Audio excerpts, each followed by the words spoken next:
How's it going, YouTube and my future self? Welcome back to the Lab TCG. My name is Will, and today we're going to be talking about how to source inventory for your Pokemon business and how much capital do you need to get started. And we're just going to dive right into this. I do want to say special thanks to Doug for reaching out to me via Gmail, and we talked a little bit about the Pokemon business, what I do, what he does, and if you ever have any questions that you want to ask me, feel free to reach out, thelabtcg@gmail.com. So thanks again, Doug, meant a lot, and I hope to talk to you more in the future. So going into this, how much capital do you need to start your Pokemon business? Well, the answer is actually zero. I would say you don't need any money to start a Pokemon business. If you already are a Pokemon collector, you probably have a collection of some sort, or if you're involved in Pokemon in some way, you probably already have cards, which could be your starting amount that you need to get rid of. Or you could source inventory locally or from your house. It doesn't even have to be Pokemon related. You can buy things that you can then sell on eBay. Of course, you're going to need shipping supplies or stuff like that. But I would say that your cost to start up a business like this is really low. When you start talking about registering as an LLC or buying the shipping supplies, that stuff can increase. But I would say if you just want to start flipping cards or anything, the startup is zero because you can get free inventory, you can source around the house, anything like that. If you wanted to kind of accelerate your growth quickly, I think a starting amount of about $5,000 is probably the best. And we're not talking about opening a storefront. This would be strictly online. I have found that $5,000 is a lot of money to play around with. For example, you could buy a collection that is worth quite a bit of money with $5,000 and then try and make a 20% return on that. If you're able to make 20%, that'd be about $1,000 profit. And it's pretty easy to flip collections and stuff like that, and $5,000 is just a lot of money. Personally, I started my business with $500, and over the course of about a year, maybe 2 years at this point, no, about a year and a half, I think, sorry, I have invested probably another $3,000 into the business for a total of $3,500. That is pretty much everything you see behind me. However, I did start as a Pokemon player, and I had a bunch of cards already that I kind of used to get rolling. But all in, especially with the wholesale stuff, I started with about $500. So you can start with any amount. It really depends how much effort you want to put into it, but don't let that limit you from getting started, because that's the most important thing, is getting started. From there, you can make whatever ideas you want and source inventory that way. So assuming you have some sort of money, or you got cards one way or another, you're ready to sell it, that would get you some money to play with. And now I want to talk about how you can source inventory. A friend of mine, Alec, asked me to kind of cover this topic, and I think it will help a lot of people that are looking to get into this, or even if you're already into this, may open up some new ways to do inventory. So I kind of broke up a list on the side here with easiest and a little bit of more effort, and at the hardest level to source inventory. The easiest way to source inventory, in my opinion, is going to be TCGPlayer and eBay sniping. Now, sniping is kind of a term. It's just kind of being quick to the punch, getting that sale as fast as you can so that no one else gets it.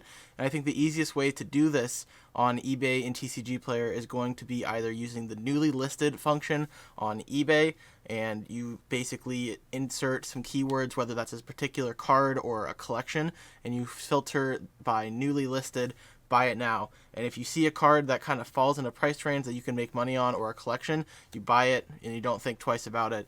And that way you get that card, you sell it, you make more money, and you keep doing that. It's super low effort, and honestly, if you're making 10% on a card every time you do that, that's pretty good, because it doesn't take much effort at all. You don't have to sit there and negotiate with someone. And that's another thing you could do on eBay, is just send offers. You just send lowball offers to every listing you see, and some are bound to hit. So that's something I've done. And then TCGPlayer, I don't know many people that do this. I made a video, I don't even know if it was on this channel, years ago about this. On TCGPlayer, when you search a card, it automatically sorts by price plus shipping. Instead, you can change it to item price only, and it will show the individual item cost plus the shipping that the seller is selling. So sometimes, if a seller is new especially, they'll be charging like $4.99 for shipping, and if they list their inventory incorrectly, they could have cards that are listed for a cent, for $1, and that combined cost with the shipping would make the card value. If you do this and you find the right seller and they don't refund you, that's kind of the big part, is you go through and say it's a 1 cent card with $4.99 shipping, you can buy out their entire inventory, and as long as the amount of cards you're getting makes sense for what price you're paying, that's a good way to do it. So a good way that I did this was a bunch of trainers. I was able to buy them for a cent, and we're talking hundreds of cards at a cent each. So if you were to divide that by the purchase price, if it's like a bulk rate, 3 cents, 5 cents, and you're buying competitive trainers, then it's definitely worth it to do that. You can resell all of them, and most good trainers can sell for like a quarter. So you can do the math there, but you would basically just sit on TCGPlayer, sort by that item price only instead of price plus shipping, and try and find sellers that have tons of inventory listed incorrectly, or their shipping cost just doesn't make sense for the amount of cards that they're listing. And that is very common. It's kind of hard to get people with that if you are doing 78-cent shipping, or over $5 for most of the level 4 sellers, but a lot of the new sellers that are just pushing inventory out, they list a whole bunch of cards at $4.99 shipping, and they are basically doing, if the card is like $16, they're listing it for $11 plus $4.99 instead of $16 plus $4.99. So if they have multiple cards and they're doing that, you can kind of combine them all and buy them that way. Next up is bulk Vs. This ties into that exact thing. Especially right now, when I started doing this, it wasn't as good. But you can go on TCGPlayer, sort by item price only, and buy out entire bulk V collections from sellers. And you can get bulk Vs for pretty much like 30 cents plus shipping. And you keep doing that, and most stores buy list bulk Vs at about $1 on the low end, probably $1.25. So if you buy a bunch of bulk Vs for 30 cents, you sell them for $1. That's a good way to make money, $1.25. Or you could take it a step further and try and make eBay listings for like bulk ultra rare lots, and that's probably going to be the way that you make the most money. That is something I do. I sell on Amazon. I've never done that on eBay, but at first, when I didn't have Amazon, I would take bulk Vs that I find on TCGPlayer, sell them to businesses that I know, basically just double my money every time. It was a good way to snowball. It takes a while. You got to wait on all the cards to come in, but if you buy them in large amounts, it can be worth it. Take $500, double it. That's definitely worth it. Next is going to be cracking products. This kind of ties into the trainer toolkits video that I have on my YouTube channel. You can do this right now with the trainer toolkit or the Inteleon battle decks. Basically, you buy the product, you list out every card in it, see how much it sells for, and if that amount is higher than what you're buying it for, congratulations, you've made a profit. Sell all the stuff, rinse, repeat. The trainer toolkits has worked out pretty well. I'm going to make a follow-up video on that. But basically, you're looking for those cards that are high dollar amounts uncommon. So Drizzile is what's going to be in the Inteleon decks, and Capture Energy is what's going to be in the trainer toolkits. And if you want to see that topic more in depth, go ahead and check out the video that's already on my channel. It basically outlines that entire process. Next, I would say, is telling your friends that you are starting a business and you need to source inventory, and kind of coupling that in with make it known that you're buying inventory, whether that's in your local area or on Facebook or in your friend group, really. I have a feeling that if you're in Pokemon, you probably know other people that are into Pokemon, and you can use them as a way to get cards. So something I did when I first started out is I would tell my friends, hey, if you ever want to offload cards, I'm buying them at 60% TCGPlayer low. Kind of explain, why that is. Show them that you're a way to just get rid of stuff. You'll take it, no questions asked, and then you pay them 60%, and then you go and flip it on TCGPlayer or eBay or whatnot.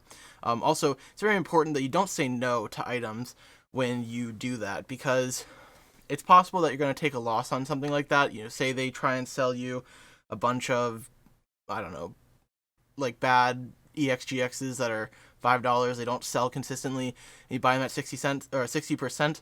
It's not great. You're going to probably get stuck with those.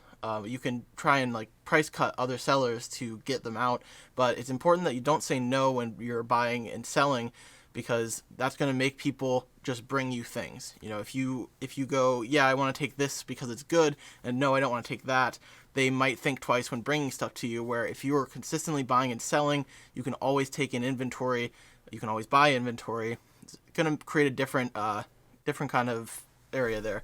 So I would definitely let your friends know, or your local area. I know tournaments aren't running right now, but if you haven't been to a Pokemon tournament to play, that's a great way to meet people that are consistently opening packs. If you get with the good players in your area, I know I was in this situation. If you get with a good player in your area and they consistently open their packs and just want to dump the singles, you could be that person that they dump singles to. There were people in my area, or people that I knew across North America, that bought and sold cards just like this. I was way too lazy. I didn't want to go through the process of selling them, and it was just easier for me to quick flip them.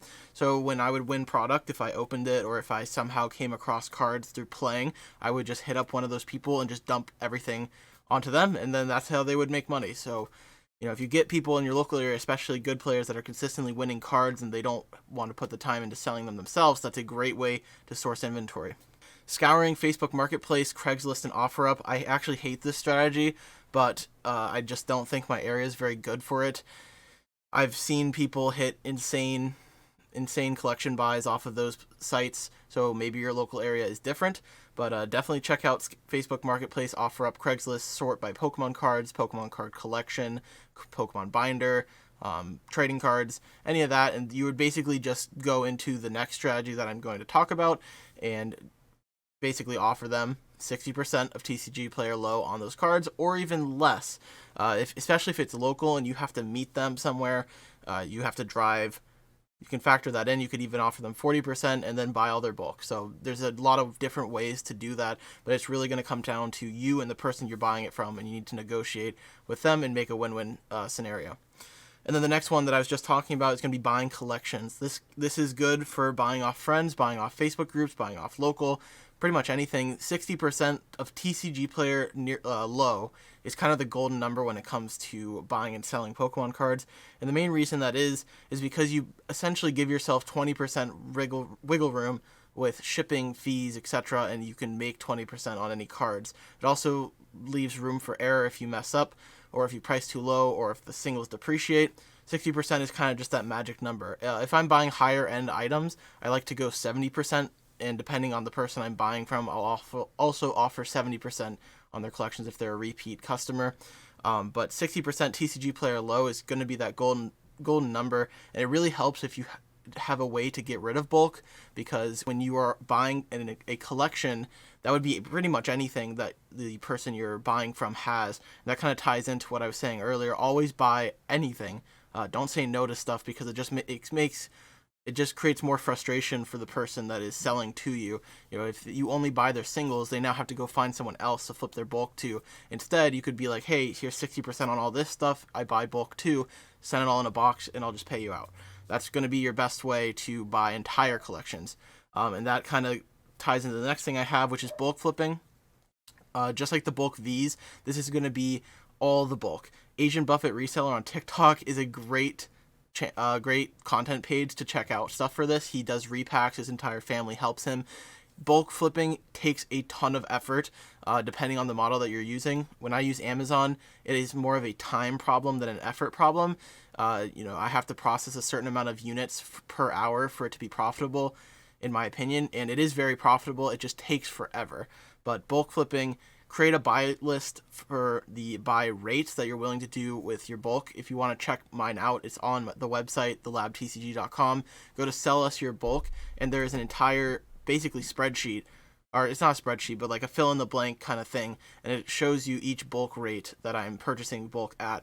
Do that for yourself and have that ready to go when you need to buy collections off people. It also makes it easier, because if they have a binder of singles and a bunch of bulk, you can say, okay, here's 60% on the binder, here's what I'll pay on the bulk, and then they're likely going to get rid of the bulk to you anyway, so that's how you would buy bulk.